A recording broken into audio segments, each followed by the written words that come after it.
you don't know, this is Kylie from Fun and Games Unlimited. Is it Games Unlimited or Fun and Games Unlimited? Games Unlimited. Fun and Games, Main Street Fun and Games is D's store. All right, so it's Games Unlimited. I got it right, but I was like, there's fun right there in the logo. I'm like, no, it's Games Unlimited.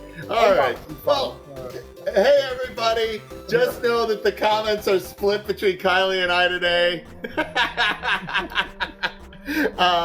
Welcome to the Wednesday Live. This month is Indie Month, and we're talking about being an indie, like board game publisher, retailer, or creative voice, even independent GM. I do have Scene 4 returning as being an indie service provider for the game industry. And I feel like that is an emerging area. Steven, thank you so much. Yes, we're both hosting a shared live. Yay. Did you see Steven's comment? No. I only see people. One of you should comment, and then I'll see if I see your comment. Yes, tell me if I can see their comments as well. The gorgeous Mr. Shufflebean has signed in on this. So this month, since we were in Indianapolis about for Gen Con, I decided that August will be Indie Month going forward. Gen Con's a very indie convention. It is its own independent organization, and I'm surprised that it's not like, I don't think people understand how big Reed Pop is, like, as an industry. The people who put on PAX. Okay, yeah. Yeah. And Gen Con is still owned by one dude, and it's still its own animal. I think it barely qualifies for that. But as we discuss what makes something indie as part of today's topic, Kylie, do a quick introduction of you and Games Unlimited. Yeah, so hello, I am Kylie. I am the owner of Games Unlimited, that I unofficially call the oldest game store in the country. I haven't gotten any evidence to the contrary. We opened in 1979. I took over the store. I started working here in 2011, purchased the store in 2015, and hopefully have had a good hand in turning it into what it is today. We're actually coming live from inside. So I am behind what we call our demo bar. If you've watched any of our TikTok videos, you'll probably see those things. Actually, if I turn this around a little bit, you can see the store. We've got so fancy. People coming in and buying stuff now. So you're Pittsburgh, correct? We're in Pittsburgh. Yep, we are in Pittsburgh in the Squirrel Hill neighborhood, for anyone who knows Pittsburgh.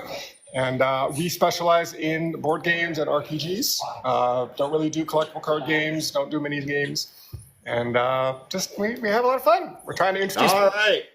So that gets us today's topic, which of course is being an indie game store. And my first, what people ask on the regular about things to do when starting your own store, and the number one thing to do for that is location. Now, and after that, it is what communities you're going to center on. Like, how has your game store been in the same location this entire time? We've done one move. We moved in 2020, so it spent 35 years in one location, 1,000 square feet, in a very walkable neighborhood of Pittsburgh. And we moved in 2020 we're still in the same neighborhood. It's a few blocks away, more visibility, bigger space. But yeah, it's pretty much stayed in the same spot. You have 140 people on your side of the live? That is hysterical. Well, now it says 58, so I don't know. I don't know why. I have my loyal 9 followers, so that's incredible. So you're lifting me up. You should be introducing me. This should be your deal, Kylie. Why did you choose the move, and why that particular space and location?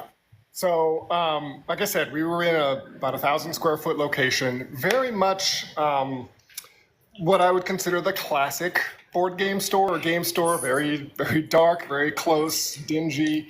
I tried to clean it up once I took over, but there's only so much you can do. But people, no, it's fine. But I did what I could in that space just to try to make it more open and welcoming. But there's only so much you can do. And when we were coming to the end of that lease, I was like, why do people keep asking to join my live? No. Because your live is very popular. Oh, and they want to join in. Like, they're like, hey, let's all fuse our followers. If folks have not followed Games Unlimited already, please make an opportunity to do that. If you have if you have not followed me, I guess I should introduce myself to your audience. I'm Seppy, Chief Game Designer for Fight and Advice Games in Minneapolis. Our 6 titles include the big, bad, latest Conquest Princess, which will be coming out in October. And then, of course, End of the Line, which just finished crowdfunding last month, which is post-apocalyptic family survival. But more importantly, for this audience, I run the Wednesday Board Game Live for Board Game TikTok. And we talk about topics in and around the industry and media for board gaming. So, yes. And so we're on to the topic of why choose the location. And Kylie's talking about why Kylie moved the store. And so you're like, it is a basement. It is a troll cave. And I cannot do this anymore. Pretty much was. And we needed more space. I mean, we just, we had a bunch of games, but they're crowded on top of each other. So when I was looking for moving, there were 3 things I wanted that realistically I figured if I could get 2 out of 3, that would be great. Bigger space, that was probably a non-negotiable, but could be depending on the other factors. I wanted to stay in the same neighborhood, because I mentioned it's a very walkable neighborhood. People know us in that neighborhood. And I wanted to own the building. So Games Unlimited. Oh, so good. You skipped ahead, Kylie. You skipped ahead on the program. All right, so a couple of things. If you are thinking about running a game store as your life or as your business, one of the things that you should always think about is location. And the thing that I encourage, on their way to purchasing a game store or thinking about game store is how dense a population it is and what the average income and age of those people are in that neighborhood. I'm walkable in Pittsburgh Pittsburgh is an up and coming city in the United States. It's finally sort of bounced back after the 80s. After being the dark soot infested place no one wanted to go to for about 100 years.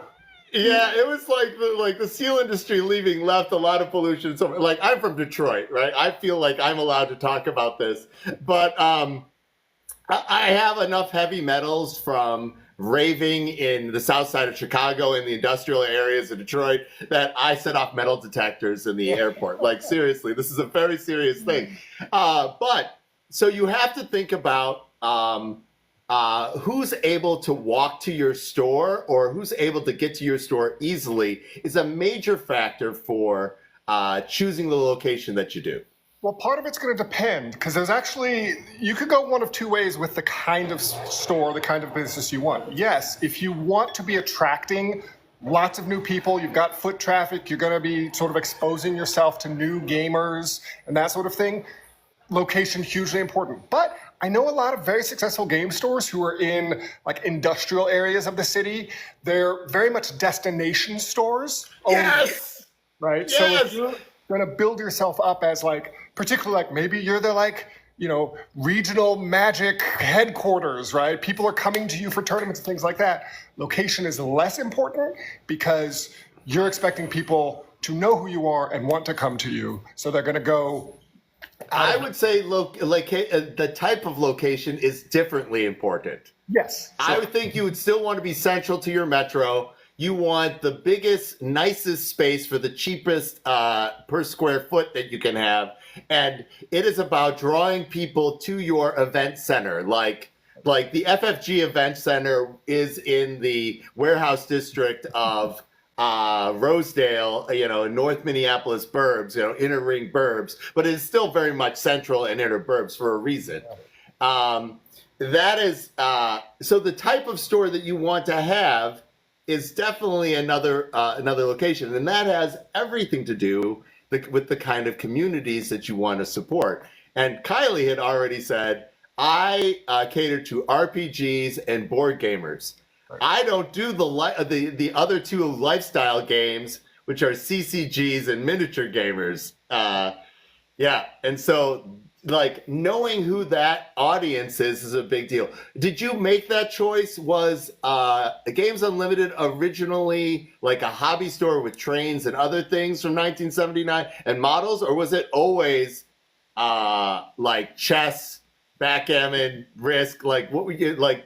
Talk to me a little bit about the evolution. It was always like board game focused, though when it opened, you know, the original three owners were friends who played Avalon Hill and SPI games, right? Got them mail order.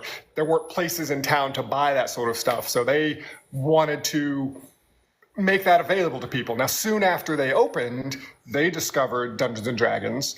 And I think it was a customer who's like, hey, are you going to get this cool thing? You know, these red box stuff. So it expanded, you know, from just the war game type stuff. And, you know, much more mass market obviously came in. It was a very different time. You didn't have the internet. But it kind of did. I've got a great question from DG Walker. Yeah. Do you feel like you need a lot of upfront capital to open a game store? It's one of my big dreams. I would say resoundingly yes, and say why. But Kylie, what's your feelings on that? Like, when did you buy the store, and did you know, like what did you think you were getting when you acquired the store? Right. I definitely, it would scare the pants off of me to start a store from scratch since I bought an existing business. And I just bought the inventory. You know, so that was all I paid for, and I'd already been managing the store, so it was really a seamless transition. The biggest problem for almost all game stores that open is being undercapitalized, right? People think, okay, you know, I'm going to do my build out, you know, spend money on fixtures and stuff, and then, you know, $10,000 worth of inventory, $20,000 worth of inventory, and we're good to go. Okay. Let's talk about that for a second. There's actually math for how much inventory that you need to have, and then how you ride that inventory curve with the year, and how you end the tax year. There's a real math problem for that, and it is because cash flow is king. Yes. And you really, really want to make sure that you have the cash flow to like pay your employees, your rent, also because, and be able to take opportunities when they arise. That's the biggest thing. So stores that don't have good cash flow, or they don't have a war chest, which is what I usually refer to as just like, I just have a war chest. Oh, Kylie, you say all these old school words, and I love you so much for them. I'm sorry to drag you to my age level, but I feel it. Like I want to hug you every time you say these things. You've got to have it, because so many stores operate on, and this is just sort of the way I was trained, because I don't have a business background, but I was trained by the previous owner. They operate on the net 30 terms, right? So distributors, the people you're buying from, will often give you product on credit, expecting you to pay them for it 30 days after you get it. So if you don't have money in the bank, you are basically looking at it going, I have 30 days to sell enough of this product to pay them back. All right, so stresses me out. So to connect that to last week's discussion with Becky, who from Rainbow Bunny Bop, bookstores and booksellers have a different set of terms. Yes, excellent. They have a different set of terms. They all require that maybe they will buy all the stuff up, but then contractually, they will ask you to buy it back if they can't sell it. Yeah, and that doesn't happen in the games industry. It's happened a couple of times, but it happens when publishers go to places like Barnes and Noble. Occasionally, some of the other big box people will ask you to do that, and so it is one of those like. Retailers are the number one voice. If you're an indie, to get a retailer to be on board with championing your titles can be one of the best things for you, because as an indie, your print runs might not be that large. I know locally, like Games by James and the Source Comics and Games, as well as of course Tower Games, also a massive amount of our stuff because they champion it. Right, we are front and center at all like 4 registers at the Source, so people are like, "What is that? I want that." And then once people have played it, they're like, "I saw that at my buddy's house. I recognize that somebody taught me how to play that. I want to buy that." Right. So you were going to say something. I'm sorry. Oh, I mean, that's the thing. Like we do the same thing with the stuff that we like, but often it requires us making sure we have inventory. You know, you mentioned so many of the indies, very small print runs. And, you know, for me, I like to be able to see something that I like and like, oh, this is great. We know we're going to sell a bunch of it. So I'll buy a bunch of it because I don't know when it's going to run out. But you know, I'm certainly buying more than I would sell in 30 days, even if I were on net terms. So that's why having that cash flow. The war chest. Yeah. So let's talk about. So you're would you consider yourself a destination store, a neighborhood store, both? Both. Yeah. We definitely get. You know, we definitely get people who travel from large distances just to come to the store. Your store is nice, Kylie. It's nice. Like there's a whole spectrum of flavors of store and how you invite people in. But we were talking about like destination stores with massive amounts of acreage, like Travis Millennium Store, Nick Koss's store. These places are massive, and one of the things that they are able to leverage is since they buy so much inventory, they can get prioritization on allocation, and they can get a better deal. But it becomes a different sort of like animal. Have you been to Nick's store? I've not been to Nick's store. I haven't. Are you going to PAX Unplugged? You should make it across the. I've been to. You should make it across the bridge. It's crazy. The store is crazy. I've never seen so many dice on a wall for a consumer ever. Like, you would think that you are at like one of the distributor warehouses. How many dice he has just got hanging out as a wall. That's amazing. That's amazing. Yeah, so those become destination, but also when you look at something like that, that is a lot of money sunk into inventory. It is. And what people should think about, how do you like to monetize your space, Kylie? Like, folks need to understand, if something is in your store, it doesn't get to live there until you sell it. Right. If it is not doing its work, like catering to your audience and getting people to want to buy it or want to be in that store, it's got to make room for something that will do that. Right, absolutely. Yeah, I mean, and that is the other side of the coin, right? Maybe you go deep on something and it doesn't sell. You've got to find ways to get your money back out of it, which a lot of stores do with, clearancing. They might have an e-com site. They might actually go to Amazon and stuff like that. There's a lot of different ways, but at the end of the day, it's like, I've spent money on this stuff. I need to get my money back out of it because it's taking up room and it's impeding my cash flow. The term is, what is it? Like surge and dump? Yeah, like dump sometimes, yeah. Yeah, like that's an unfortunate, like as an indie, this like miniature market in particular is the most evil for me. Like our original version of End of the Line, they went big, they bought a whole bunch of it, which was great. They sold a whole bunch of it, right? But then they have their own algorithm for whether or not it's behaving. And this is how I gamed it back. Did I tell you this, Kylie? No, I don't know. How did you get it? No, I saw my $55 game tanked to $18 on their site. Whew. And you know what I did? You bought them all.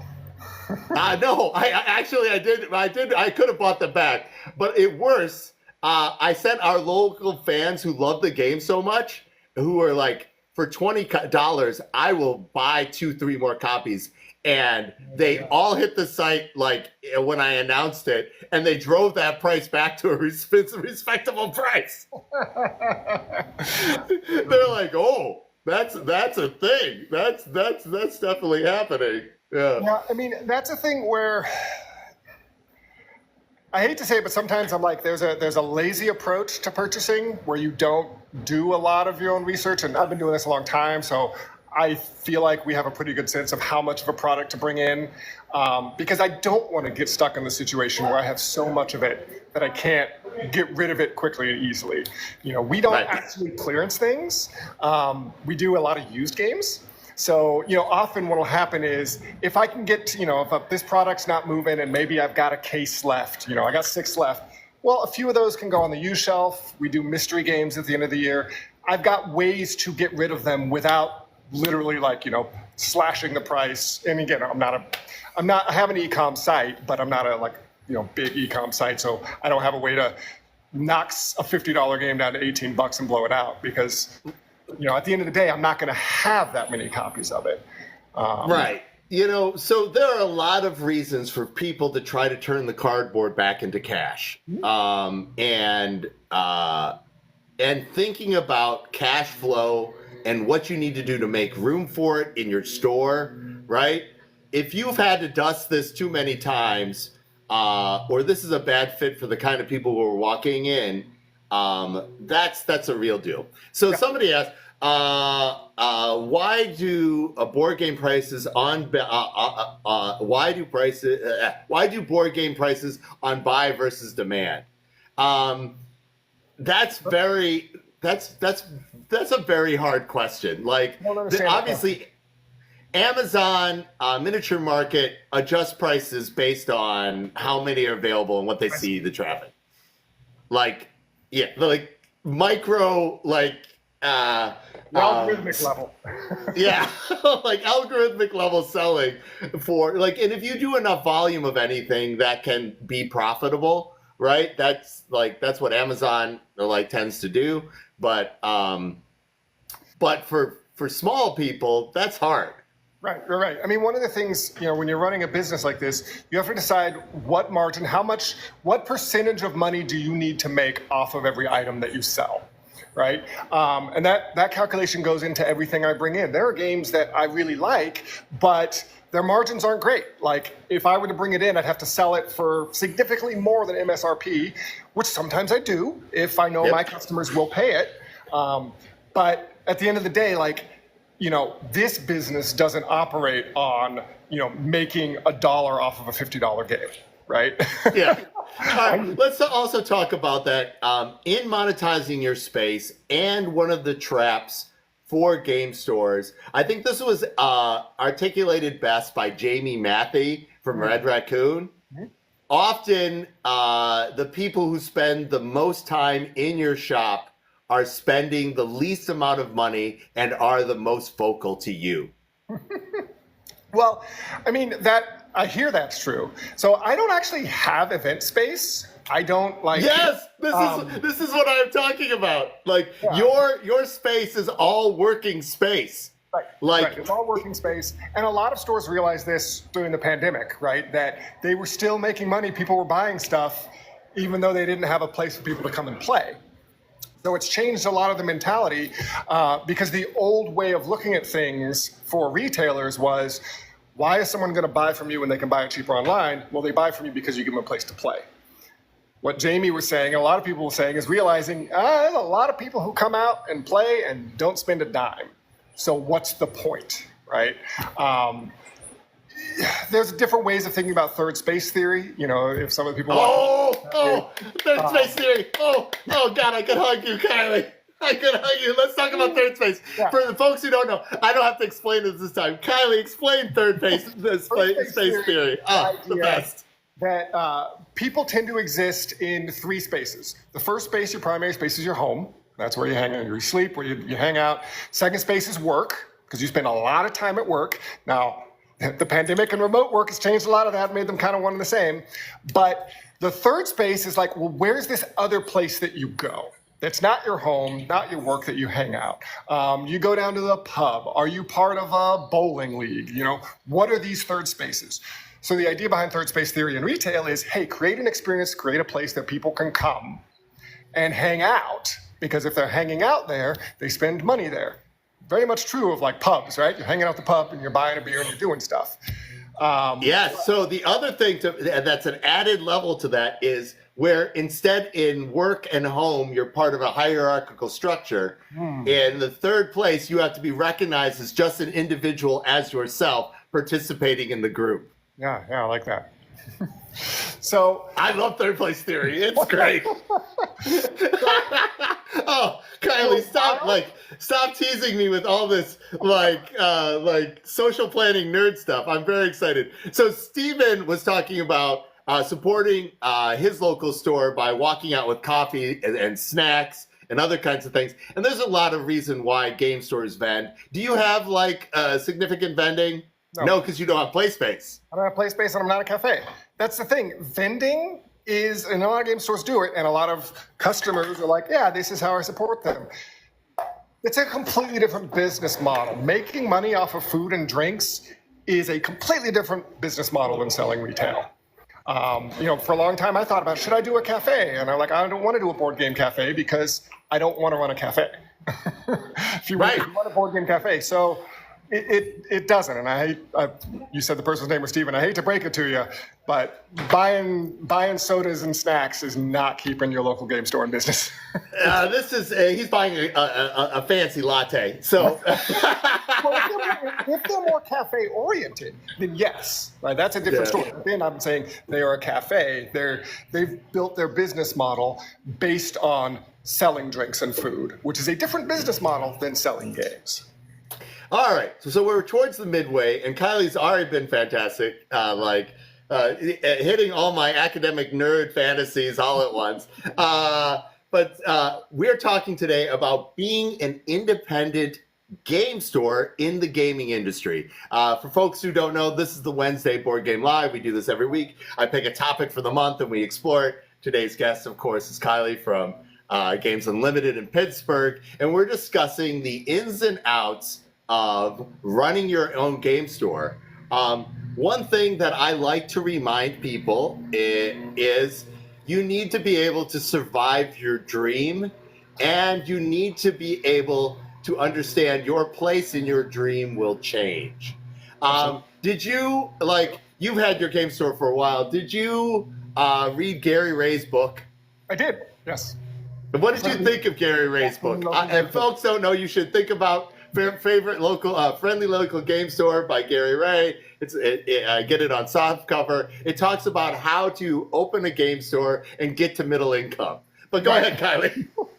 Yeah, I mean, it's a great book, particularly for some of the nuts and bolts, right? Because a lot of people, it's just a truism in this industry that most people in the games industry, whether you're talking about retailers or publishers or anything, are fans and hobbyists first and business people later.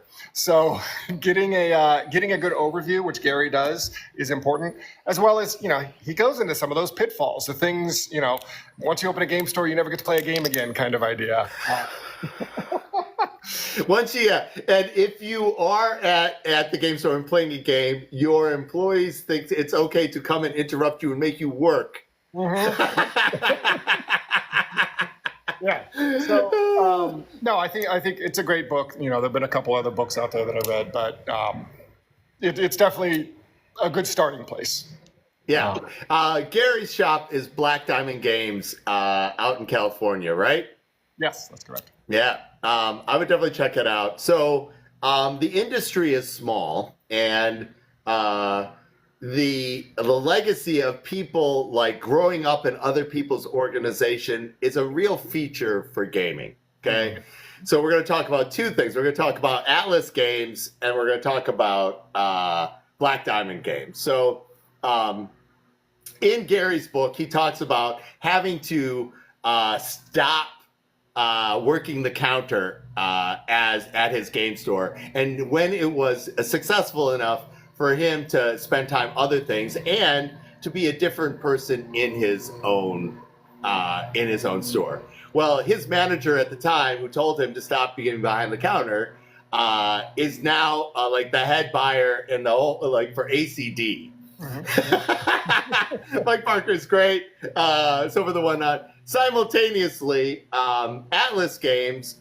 which came into being around the CCG boom of the early 90s, ended up having as an intern Jeff Tidball, and Jeff ended up being the person in charge of his intern, which was Patrick Leader. Yep. So Patrick is on his 15th printing of Root, and I congratulated him on that the other day. So one of the awesome things about being in the industry is amazing cowboy hats. That mustache is really good on you, Kylie. That's fantastic. Did you know that about the industry when you started to participate? When did you start embracing like retail as a group, or like interacting with people on that level? When did that become a thing for you? Well, you just mean talk about being plugged into the industry at large. Yeah, and what has it been worth it for you? Well, like personally, I've never embraced how quickly people seem to bounce from one spot to another. You've been at your store how long? I've been here for almost 15 years, right? Yeah. It's the joke I say, and I remember telling some of my staff that I brought to Gamma, which is the big trade organization. When we went this year, I was like, look, you're going to meet some great people at these booths and great people with the companies, and they're going to give you their business card, and you're going to think you made a great connection. They're probably not going to be working there in 6 months. I don't know. I don't think that's fair, Kylie. Shame on you. Don't let your old fogey, like mean guy, grumpy guy show up. Well, again, it's mostly because, like you said, people move on and they start a new project or they do a different thing, right? And they're moving through different, aspects of the industry. All right. One of the meanest things that ever happened to me, and this struggle is real for anybody who wants to think about being a publisher, was how to get into distribution. Oh. And I had one of the distributors literally say to me at the last Gamma in Vegas, "If I see you next year, we can talk." I mean, I understand where they were coming from. It was not in the kind, Kylie. I can understand, like, if folks didn't know, so particularly like Vegas era Gammas, those people were under the gauntlet. They had like a different meeting with a different person, 15-minute meeting in the bars, like where the slot machines were going off, like all day for 5 days. Like, they were just completely fried by that. But I was in my appointment. I had my box, and I just got banned. I mean, one of the things that I've really come to love about the industry, you mentioned earlier that it is fairly small. It's bigger than it was 10 years ago when I went to 8 years ago when I went to my first Gamma, but it's still relatively small. So we get to know a lot of people. I, as a retailer, know tons of other retailers. I know tons of other publishers. I know the people who started there. I'm friends with these people. And that is great because when you're very insular, when you sort of like run your own store and you don't know anyone else that's doing things, it's very easy to forget that all of us are trying to make money. All of us are businesses. And sometimes what happens is one person... let's say it in a kinder way. Let's say we're trying to make a living. We're trying to make a living, but it's easy to forget that, the thing that's best for me as a retailer is not always what's best for the publisher, and vice versa. And there's a tendency for people to take that personally, and it happens, and sometimes, things go south. But for me, it's like understanding, okay, what do I need in a relationship with a publisher? What do I need in a relationship with a designer? What do they need from me? How can we best support each other? Because we're actually doing two things. Yes, we're trying to make a living, but we are also trying to spread the joy of gaming, right? Yes! The difference is tabletop gaming is still a niche thing. And all of us in here are like, man, I wish more people knew about this stuff. We're not video games. Let's talk about one important point that you're making, which is next on my list. After figuring out like location statistics and what kind of store you want to be and what kind of cash flow you will need to have to establish that store, so forth and whatnot. There's an important thing about cash flow and starting your own store that we'll get back to, but it is find other people peers and other people that you can interact with as early as possible. Like you don't think that it's got value. It's got a lot of value, even in the just. I know my business partner Bob owns Tower Games in Minneapolis, and so I know Mariposa, which did only okay other places, killed it at Tower, and so and other things that Bob was having a hard time moving was doing really well, and so he did an inventory swap with another retailer. Like, my staff is really good. We're really excited about this. Will you take these other? They like, well, we do tradesies. Yeah. Yeah. I can't, I got over allocated, I got under allocated. Having this extra chain to interact with other people in and around, and also people who can either mentor you or who are in the same place in their business as you are, so you can talk through these problems. Right. Like Kylie, your problems are different as somebody who got an established store that did well and is upgraded, than somebody who's like, hey, I'm 3 years in and I'm feeling this thing, right? Absolutely. And finding other peers who are going through that, because it's often we is smarter than me, right? Isn't that the phrase? Yeah, absolutely. Yeah. The first thing I tell people, I talk to new stores or potential store owners all the time. It's like, you got to go to Gamma, because it is the place where you're going to meet other retailers. I mean, the first year that I went, I thought I knew everything about running a store. Right? And it was just like mind-blowing. And it's not only learning how other people do things, but like you said, having people to bounce ideas off of, getting those relationships with other parts of the industry, learning about publishers and designers and things like that. It's just invaluable having a community, like having a community of other game store owners to bounce things off of is crucial. It is also an opportunity to get your staff to understand, like, there's a bigger world. Mm-hmm. Like, as a game store, you're dealing with a very small crew and a fairly loyal customer base. You might see some regulars, but then you might see people once a year or once a quarter, so forth and whatnot. That community is very small. Investing in your staff and what that looks like for your store is a big deal. And the general rule is see a thing, do a thing, teach a thing. And not having that opportunity for Tower, for example, we require anybody who's a staffer who goes to present on something that other people aren't presenting, and then come back and present what they learned to the staff. Yeah, that's a great idea. That's a great idea. It makes them engage with what they're doing instead of being a passive participant. And, people work at game stores not for the money. So you've got to give them something else. Is that true over there? Yeah. Don't poke your staff, Kylie. They're incredible for dealing with you. My God. Yeah, I mean, being engaged that way, like I took several people to Gamma this year, some of my staff that had not been before, and they all presented things, right? It's a way of getting your face out there, letting people know, hey, you've been doing this a while, you've got some information to give, and then they're going to come to you and give you information, and it's just, it's a real give and take, and it's part of the community, right? And it's since we're selling fun, our morale is more critical to our jobs than somebody else. Yes. Right? 100%. Like, we're selling fun. Like a grumpy bus driver still will still do their job. But a grumpy purveyor of fun doesn't sell much. No. And in addition, you have to understand where the audience has grown. Now, this is the statistic that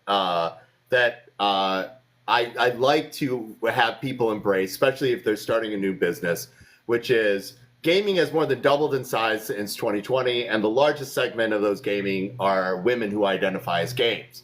But simultaneously, women do not get their games traditionally at game stores per capita. They go to places that they already feel comfortable buying. Right. And those are Barnes & Noble, that's Amazon, that's Target, so forth and whatnot. Yeah. So when you are envisioning your store, there are a whole bunch of steps to make your store approachable to all kinds of people, and embracing that is good for your business model. But it requires a certain more attention to detail. Can you talk to that, Kylie? Yeah, I think so. This is one of the things. There was the game store that opened a couple miles from here last year. So when I found out they were opening, it's like, okay, I'm going to go in, introduce myself, and offer to be a resource for them, right? And they were kind of like, yeah, we were a little worried that you would hate us and that we're honing in on your territory, right? And I'm like, that's an understandable fear. But what I told them is this: I would rather you not exist than exist as a bad game store. And what I mean by that is Kylie, you say such mean stuff on the regular. it wasn't that I was saying they were bad. What I was saying is that if you're going to be here, I want you to create a good experience that creates more gamers. So to your question, what you want is, like, if someone's going to walk into your store, they don't know games, right? They've been very uncomfortable in game stores in the past. What can you do to make them feel at ease? Or conversely, because this is a way that it incentivizes people more, the one thing you want to avoid is a person comes in, they have the potential to be a gamer, but because of what happened in your shop, they think games are not for them. Yes, Don't let that happen. let's talk about that. As like seasoned gamers, we do not realize the skills that we've acquired that allow us to appreciate what makes a game good. Yeah. And thrusting an experience upon somebody who has not built those skills is jarring. It's not fun. It's like skiing is really fun, but if you throw somebody down the black diamond or the double diamond, that they are going to say skiing is not for them, right? But if you give them a bunny hill and you give them a rope tow and you work with them to build the skills that they need, then gaming can be for them. Right. And I think this is the problem that happens is, opening a store, being very focused on wanting to serve the community, which is a great thing, but forgetting that the community is more than people who are already gamers. Yeah. And so the people who are not gamers, who don't know anything about Pokemon, and they come into your store and ask questions. Is your staff knowledgeable? Do you have stuff for them? If you don't, then it's fine. You're putting a different vibe. But it's very easy to forget that like you said, that not everyone who comes there is going to understand the lingo. They're not going to be comfortable with competition necessarily. So you got to have options for those people. I've got a lot of people talking about their personal experiences in the chat. Other people in their community. The community is small. If somebody is discouraging you from your dream of making a store, before you get mad at them or you get mad at yourself, try to see what is going on with them and why they would want to try to say that. I know it can often be hard, but often people say things that have a lot of value, but maybe in a bad way. Like, gamers sometimes are good-hearted people with bad people skills. But that being said, that's always one person's opinion, right? You are the person who is directing the choir of your enterprise. And so some voices you lift up, some voices you turn down. You should have a vision that you're working towards.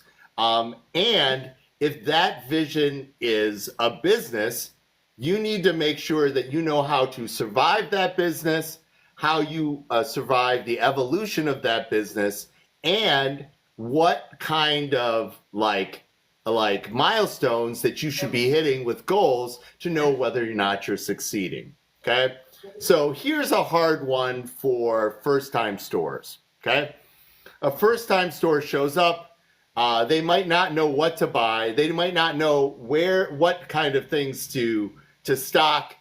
They buy a whole bunch of stuff, and just because they need to fill their store, so people, it is, and they don't realize how quickly they need to be flipping that stuff for it to be doing the work. Yeah. Because you have to, and that's one like snippet in time, right? They're like, okay. And then they have to, on top of providing product to an empty, completely vacuum environment, need to start building their community of people who want to come and check it out and so forth and whatnot. And for folks who are interested in starting game stores, my argument for you isn't play space, but event space. If you have something going on there that they cannot get other places in your community, and I think you should really be looking outside of like Magic drafting, other things like that. I like a DM Academy. I like kids camps. I like things that folks do not realize, like gaming services, and that's why we're going to talk about that next week and the week after. Gaming services that people want to learn how to crochet dice bags, right? So if you think that's critical for your game cafe or your PlayStation model, make sure that you're doing something that isn't just, I'm doing more of this thing plus me. Yeah. Well, the thing that from day one, I've said, what is the real selling point, the unique value proposition? That's a term you hear a lot. Yes. What makes you different? Why would people come to you instead of going to Amazon or going to Target for that matter? And I think at least what we do, and this is a different model that you can approach, is expertise, knowledge base. So yeah, maybe you're a new store and you put a bunch of games on the shelf to fill it out, but can you actually recommend them to people? Do you know what they are? Can you listen to a person who says, hey, I liked this, but I didn't like this, and make appropriate recommendations? And that's part of, I like what you said, Seppy, about don't have play space, have event space. What is that event? It could be a lot of different things. I think for us, that event is literally walking in, seeing some stuff out on the demo bar, being able to ask questions about it, knowing that the people there, everything that's on our shelves, we know what it is. We know who it's appropriate for, who would like it, who wouldn't like it, that sort of thing. That's a unique value proposition right there that they're not going to get other places, even online, right? Yes, you can go online and go into forums like, hey, I like X, Y, Z, what do you got for me? But it's very different when you have someone physically in front of you who is an expert that can... Right, and an expert in teaching and demoing games. One of the things that I constantly try to remind people who are starting out designing games, that time spent on your teach is time well spent. And one of those features for the teach of your game isn't the individual rules about it, but more specifically, how people like to learn and how you draw them into the conversation by learning about how they like to learn. Like, hey, are you a learn as you play? How much time do you have? What's the last thing that you played? And so people feel seen.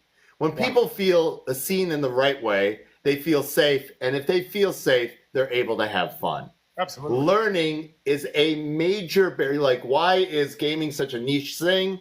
It's because learning is a real barrier for other people. People have had a terrible experience with either games themselves or in particular learning games or the first time playing games that has said games aren't for them. Yep, 100%, 100%. And that takes time, and particularly, It does. In a retail establishment too, where it's I've got people coming in, when you're at a con, okay, everyone there paid money to come to the con. They're kind of already, a little bit into that mood. They're probably a little bit more experienced versus someone who's I know how to play Go Fish. Okay, how do you All right, so talk to did you did we talk about the Games by James 40th anniversary event at Mall of America? Mm-mm. So Games by James is the largest successful game retailer in Minnesota. I think they're on their 46th year or something like that. They have seven locations. Now, Jacob Thal you've met. Jacob is their buyer. Okay? So Jacob is amazing, but they had an event at Mall of America where all the proceeds from our games and whatever went to Autism Minnesota. Nice. Okay? And the secret for the success of that event was the velvet rope around the demo area. Okay? All right. So anybody who came to, because it's in one of those big atriums that Britney Spears did her her initial concerts at and stuff like that. Like it's in this. So if people were walking by, we did not engage with them. Like the mall audience is very weird. Like I feel like I have S-rank demo skills. If you've seen me run my show, it is my one skill that says maybe Seppy should have a life in gaming. Everything else is highly questionable, with the possible exception of project management. I'm probably a better project manager than I am anything else. If folks stopped at the rope, then we invited them in. And then they could decide whether or not that was for them. And as soon as we got them in and we figured out what level of game they are, I am so old you shouldn't ask that question, Derek.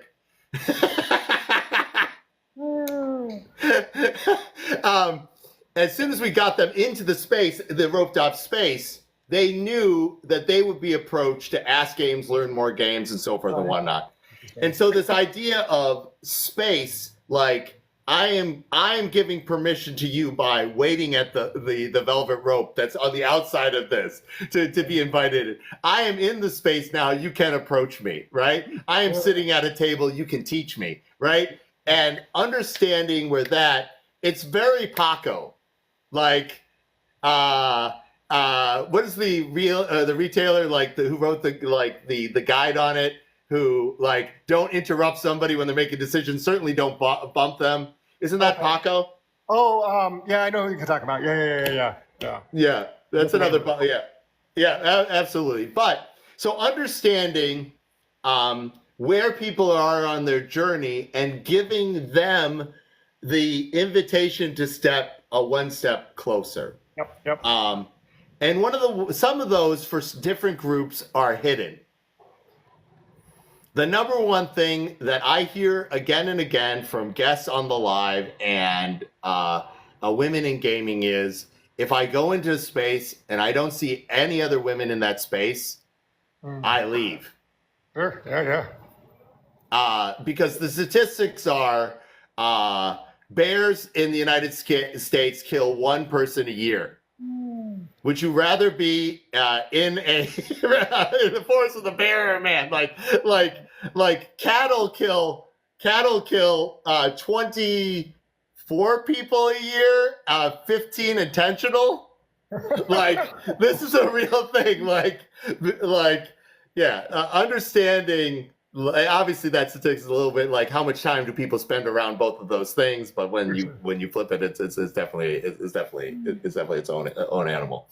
You can tell we're getting towards the end of the live. Old guy rambled off into weird statistics, which I love. All right, we're towards the end, Kylie. You've been a fantastic guest. What are some of your favorite pieces of wisdom you'd like to impart to people here at the end, right before we move to the wrap up? Yeah, well, I mean, I think one of the things I tell people all the time who say that they want to open a game store is I ask them if they want to open a shoe store. And the reason I ask that question is if you say, no, I don't want to open a shoe store, I tell them you don't want to open a game store. Because opening a game store, it's not about games. It's about running a business if you want it to be successful. So you've got to be willing to learn all of the ins and outs of all of these things. It just happens to be that your product is games, and you're going to have a big leg up because you know gaming, assumingly, on that product knowledge. But it's It's not what I thought I'd be doing with my life, but I love it. And it's You have your doctorate without thesis for philosophy, right, Kylie? that is correct. Yeah. So Like, the background I do bring to this is teaching, because I do like to teach people games. So yeah. Yes. If you are interested in having the game store be your dream, to survive your dream, you have to understand that you are running a business. And running a business has a lot of skills that you need. And you need to understand how those are applied and where you are weak and where you are strong. Okay? Managing others, is that your strength, or is that something you need to leave to somebody else, right? Cash flow, accounting, taxes, all this kind of stuff. Like, if your strength is game knowledge and community building, that gets you enough to do the other homework that you need to do to make the business a success. absolutely. Absolutely. All right, Kylie.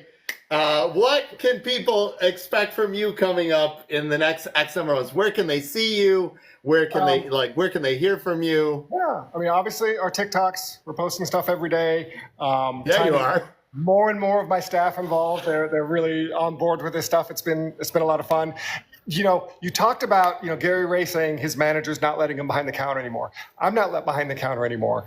I'm usually stuck in the office.